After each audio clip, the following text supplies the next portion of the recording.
नमस्ते प्रिय विद्यार्थियों।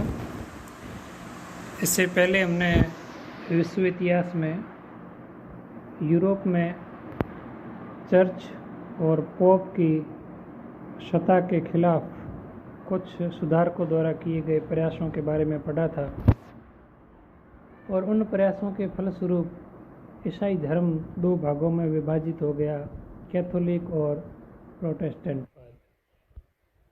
जब प्रोटेस्टेंटवाद का प्रभाव यूरोप में धीरे धीरे बढ़ने लगा, उस समय कैथोलिक धर्म के अनुयायियों को भी यह लगने लगा कि यदि अपने स्वयं के धर्म में कुछ बदलाव नहीं करेंगे तो प्रोटेस्टेंटों का वर्चस्व बढ़ जाएगा। इसलिए धर्म सुधार के विरोध में किए गए धर्म सुधारों को प्रति धर्म सुधार कहा जाता है। तो आज हम अपने इस टॉपिक में पढ़ेंगे कि किस प्रकार से प्रोटेस्टेंटवाद के बढ़ते वर्चस्व को रोकने के लिए कैथोलिक धर्म के अनुयायियों ने अपने धर्म में सुधार के प्रयास किए। तो आइए आज अपना टॉपिक शुरू करते हैं, प्रति धर्म सुधार आंदोलन। इस कैथोलिक धर्म का जो प्रति धर्म सुधार आंदोलन हुआ, इसका मुख्य उद्देश्य था कैथोलिक धर्म और चर्च में लोगों की आस्था को पुनः सुदृढ़ करना और चर्च और कैथोलिक धर्म में जो बुराइयां आई हुई है इनको दूर करना। खास करके मार्टिन लूथर के द्वारा जिस प्रकार से कैथोलिक धर्म की बुराइयों को या उनके सिद्धांतों की आलोचना की गई, उससे लोगों में कैथोलिक धर्म के प्रति आस्था कम पड़ने लग गई। पोप और चर्च के संबंध में लोगों के विचार बदलने लगे। इसलिए यह निश्चय किया गया कि अब कुछ सुधार कैथोलिक धर्म में भी किया जाना ज़रूरी है और इस प्रयासों के फलस्वरूप कैथोलिक धर्म में नई स्फूर्ति जागृत हुई।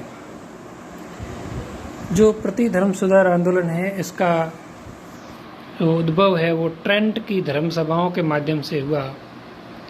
ये धर्म सभाएं लगभग 20 वर्ष तक अलग अलग समय पर बैठती रही, 1545 ईस्वी से लेकर 1565 ईस्वी तक। ट्रेंट एक स्थान है जहां जर्मनी के सम्राट चार्ल्स प्रथम ने सबसे पहले 1545 में एक धर्म सभा का आयोजन किया गया था और उस धर्म सभा में कुछ फैसले लिए गए और बाद की धर्म सभाओं में भी यह बार बार जोर दिया जाता रहा कि इस धर्म सभा के फैसलों को लागू किया जाए। तो वो कौन कौन से फैसले थे जो इस ट्रेंट की धर्म सभा में लिए गए? सबसे जो महत्वपूर्ण था कि कैथोलिक धर्म में पुनः लोगों की आस्था को प्रकट करना है, इसलिए यह सर्वसम्मति से फैसला किया गया कि कैथोलिक चर्च का जो प्रधान है वो पोप ही रहेगा और उसका निर्णय ही अंतिम है और उसका निर्णय ही श्रेष्ठ है। उसके निर्णय पर कोई प्रश्न चिन्ह नहीं लगा सकता। दूसरा, चर्च के पदों की बिक्री रोक दी गई। इससे पहले चर्च के पद है वो पैसे देकर के खरीदे जा सकते थे और ये कहा गया कि योग्यता के आधार पर ही चर्च के अधिकारी, चाहे वो बिशप हो, चाहे वो पोप हो, चाहे पादरी हो, उनकी नियुक्ति की जाएगी। साथ ही पादरियों और बिशपों के लिए प्रशिक्षण की भी व्यवस्था की गई कि जब उनको पद पर स्थापित किया जाए उससे पहले उनको एक प्रशिक्षण दिया जाए जिसमें बताया जाए कि कैथोलिक धर्म के मूल सिद्धांत क्या है और उनको आगे जाकर के इस धर्म के साथ में किस प्रकार का व्यवहार और कार्य करना है। साथ ही उन पादरियों और बिशपों को यह भी निर्देश दिया गया कि वो भोग विलास को त्याग करके पवित्र, सदाचारी और अनुशासन युक्त जीवन जिए। मार्टिन लूथर भी यह चाहता था कि पादरी है वो विवाह कर ले और वो पवित्र, सदाचारी और अनुशासन युक्त जीवन जिए, ताकि पादरी है वो विलासी न हो जाए और वह भ्रष्टाचारी न हो जाए। जनसाधारण को धार्मिक भाषा में उपदेश देने लगे। जो अभी तक लैटिन भाषा में सब चल रहा था, उसके स्थान पर क्षेत्रीय भाषाएं और उसके आधार पर उनका प्रचार प्रसार किया गया। क्षेत्रीय भाषाओं में उपदेश दिए गए। पाप मोचन पत्र, जिसका विरोध टेंटजेल के पाप मोचन पत्र का मार्टिन लूथर ने किया, उसके दुरुपयोग को समाप्त किया है। स्वयं पाप मोचन पत्र को तो समाप्त नहीं किया, लेकिन उसका दुरुपयोग न हो यह सुनिश्चित करने का प्रयास किया गया। साथ ही यह भी कहा गया कि कैथोलिकों की एक ही पुस्तक होनी चाहिए और उसी पुस्तक के अनुसार, उसी पुस्तक के नियमों के अनुसार सभी को चलना होगा। अलग अलग पुस्तकें नहीं होनी चाहिए। कैथोलिक धर्म के सिद्धांतों को और अधिक स्पष्ट कर दिया गया और मार्टिन लूथर ने जो श्रद्धा का सिद्धांत दिया था उसको अमान्य घोषित कर दिया। श्रद्धा का सिद्धांत क्या था? मार्टिन लूथर ने कहा था कि यदि किसी भी व्यक्ति को मोक्ष प्राप्त करना है या ईश्वर तक पहुंचना है तो ईश्वर में सरल आस्था रखनी चाहिए, ईश्वर में श्रद्धा होनी चाहिए। इसके लिए, ईश्वर की प्राप्ति के लिए आपको चर्च के आदेशों, निर्देशों या उसकी कृपा की ज़रूरत नहीं है। आप केवल आस्था रखोगे, श्रद्धा रखोगे तो ही ईश्वर तक पहुंच जाओगे। इसमें कोई कर्म कांड या अच्छे या बुरे कर्मों का भी कोई योगदान नहीं है। तो मार्टिन लूथर का सिद्धांत श्रद्धा पर या आस्था पर टिका हुआ था और कैथोलिक धर्म में इस श्रद्धा के सिद्धांत को अमान्य घोषित करके कह दिया कि मुक्ति के लिए श्रद्धा के साथ साथ में पुण्य कर्म भी होने ज़रूरी है। दोनों को होने पर ही ईश्वर मिलेगा। यह सिद्धांत वापस स्थापित किया गया। साथ ही यह भी कहा गया कि जो लैटिन भाषा में बाइबल लिखी गई है उसी को वैलिड मानना है, अन्य किसी भी भाषा में लिखी गई बाइबल को मान्यता नहीं देनी है। तो ये ट्रेंट की धर्म सभा में प्रमुख प्रस्ताव आए थे और बाद में 20 साल तक जब भी इसकी सभा बैठती रही, इन्हीं प्रस्तावों पर चर्चा होती रही और अपने धर्म में सुधार के प्रयास किए। इसके अलावा एक व्यक्ति था इग्नेशियस लॉयला। ये एक सैनिक था मूलतः और एक युद्ध में विकलांग हो गया। उसके बाद में वो कैथोलिक धर्म का शिष्य बन गया और उसने एक संघ की स्थापना की जिसका नाम था जेसुइट संघ। 1491 से 1556 तक इसका लंबा कार्यकाल है, लेकिन जेसुइट संघ की जो स्थापना है वो 1540 में इसको कैथोलिक धर्म के जो पोप है उसके द्वारा मान्यता दी गई। और इग्नेशियस लोयला और उसका साथी था फ्रांसिस जेवियर, इन दोनों ने मिलकर के 1540 में जेसुइट संघ की स्थापना की और इस संघ को कैथोलिक चर्च ने इसी साल इसको मान्यता दी। ये चूँकि इग्नेशियस लोयल पहले खुद ही एक सैनिक था, इसलिए इसने इस संघ का पूरा जो स्ट्रक्चर है वो सैनिक तरह रखा। इसका जो मुखिया होता था उसको जनरल कहा जाता था और जैसे कि सेना में कठोर अनुशासन होता है उसी प्रकार से इस संघ के सभी शिष्यों में भी कठोरता से अनुशासन का पालन किया जाता था। आदेशों को मानना बहुत ही ज़रूरी होता था। यदि आदेश नहीं मानते तो उनको कठोर दंड दिया जाता था।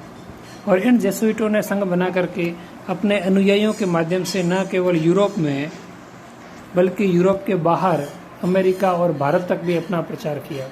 भारत में अकबर के समय ये फ्रांसिस जेवियर जिसने जेसुइट संघ की स्थापना की थी इग्नेशियस लोयला के साथ में, वो भारत भी आया और अकबर के दरबार में रहा और इसको ये विश्वास था कि अकबर है वो कैथोलिक बन जाएगा।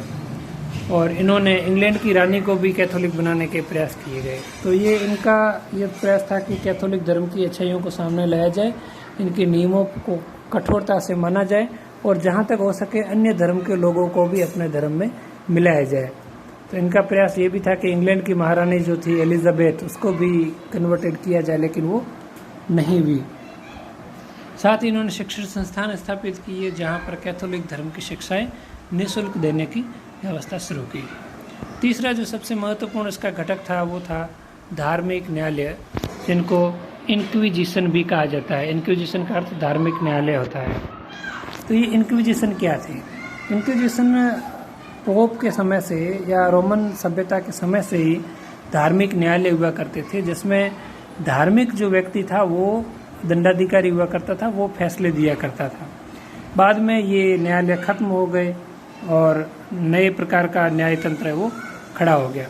लेकिन 1552 ईस्वी में पोप पॉल तृतीय ने पुनः इस धार्मिक न्यायालयों की स्थापना कर दी। तो कब की? 1552 ईस्वी में किसने की? पोप पॉल तृतीय ने। और इस धार्मिक न्यायालय की स्थापना करने के बाद में जो धर्म अधिकारी है, जो दंडाधिकारी है, जो जज है, उसके पास में बहुत ज़्यादा शक्तियाँ आ गई। और इसका काम क्या रखा? इसका काम ये रखा कि जो नास्तिक है, नास्तिक का मतलब है जो कैथोलिक धर्म को नहीं मानते हैं, वो सभी नास्तिक है। हाँ, उन सभी नास्तिकों को ढूंढना है, जहाँ भी छुपे हुए वो निकालना है बाहर और फिर उनको कठोरतम दंड देना है, कठोर सजाएं देनी है कठोर सजाओं का मतलब यहाँ मृत्युदंड या आजीवन कारावास या भयंकर यातनाएं, इस प्रकार से। और जो भी कैथोलिक चर्च के विरोधी है उन सबको मुकदमों में फंसाना, और दूसरे धर्म के जो भी लोग हैं उनको भी, उनके खिलाफ भी मुकदमे दर्ज करना, और फिर मुकदमों के बाद में जब ये न्यायालय में मुकदमे आएंगे तो उनको मृत्युदंड या फिर जीवित जला देने जैसी भयंकर सजाएं दी जानी थी। तो इस प्रकार से कुछ कैथोलिक धर्म के अनुयायियों ने भी अपने धर्म में सुधार करने के प्रयास किए, और इसका यह परिणाम हुआ कि कैथोलिक धर्म में लोगों की पुनः आस्था बढ़ी और कैथोलिक धर्म वापस सुधर गया। प्रोटेस्टेंटों की संख्या धीरे धीरे कम होने लगी। लेकिन इसका नकारात्मक असर ये भी पड़ा कि चाहे वो जेसुइट संघ हो, चाहे धार्मिक न्यायालय हो, इन सब के माध्यम से लोगों को ज़बरदस्ती पकड़ा गया, उनको मारा गया, दंड दिया गया, और ये एक प्रकार से गृह युद्ध जैसी स्थिति थी जहाँ पर धार्मिक सहिष्णुता बिल्कुल ही खत्म हो गई। तो ये यूरोप में जो धर्म सुधार आंदोलन चले उसका पूरा खाका आपके सामने 2-3 वीडियो में रखने का प्रयास किया है, जिसमें कुछ धार्मिक सुधारकों के बारे में चर्चा की है, विशेष करके मार्टिन लूथर के बारे में, और उसके बाद में इसकी प्रतिक्रिया क्या हुई। कल से हम नए टॉपिक के साथ में आएंगे। Thank you.